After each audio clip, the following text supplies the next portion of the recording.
Musta na uli mga ka-redeem dyan. At gagawa ako ulit ng reaction video sa paborito nating bandang Franz Redeem. At sa forma lang nung setup nila, mukhang nakasala ngayon si Dodds. Tapos kakantahin nila ay ang kanta ng Oasis. Ang Oasis ay isang British rock band na form noong 1991 sa Manchester, England.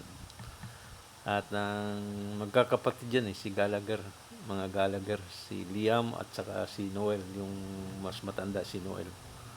Yun ang songwriters nila, si Noel. At lead guitarist yun. Pero sa vocals si Liam.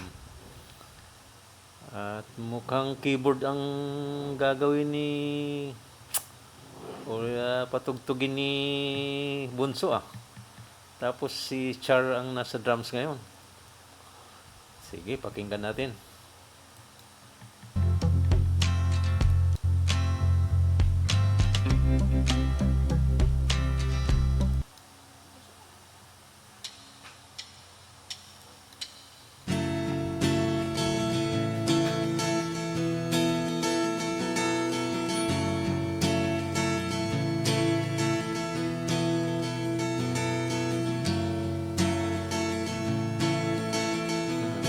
Si Chen Today is gonna be the day that they're gonna throw it back to you. By now you should somehow realize what you gotta do. I don't believe that anybody feels the way I do about you now.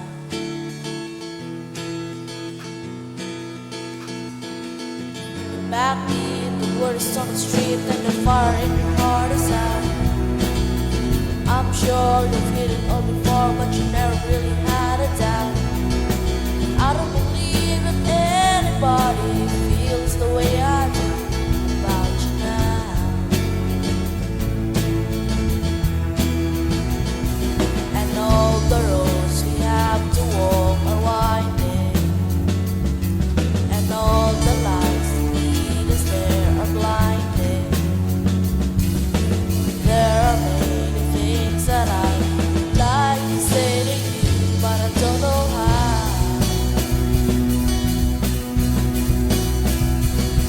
Said, baby, gonna be the one that saves me. And after all, you're my wonderwall.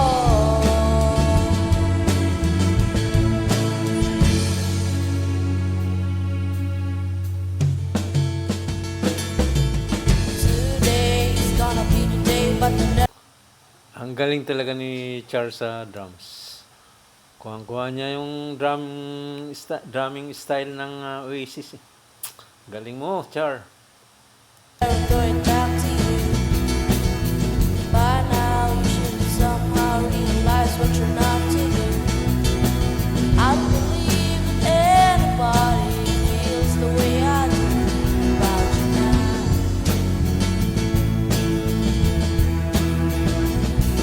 And all the roads you have to walk are winding, and all the lights that light your way are blinding.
Galing ni Bunso. Alright, thank you for watching. Galing mo, Bunso. Marunong siya mag-drums, marunong mag-keyboard. Love, love, love. Baka nagigitara din yan si Bunso.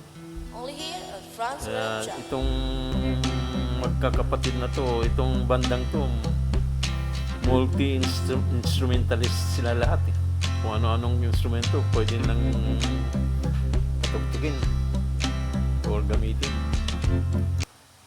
Okay po, yung mga hindi pa nakapag-subscribe sa channel ko, paki-subscribe na lang o paki-share na rin ng mga videos ko. Hanggang sa susunod muli. Maraming salamat po sa panonood.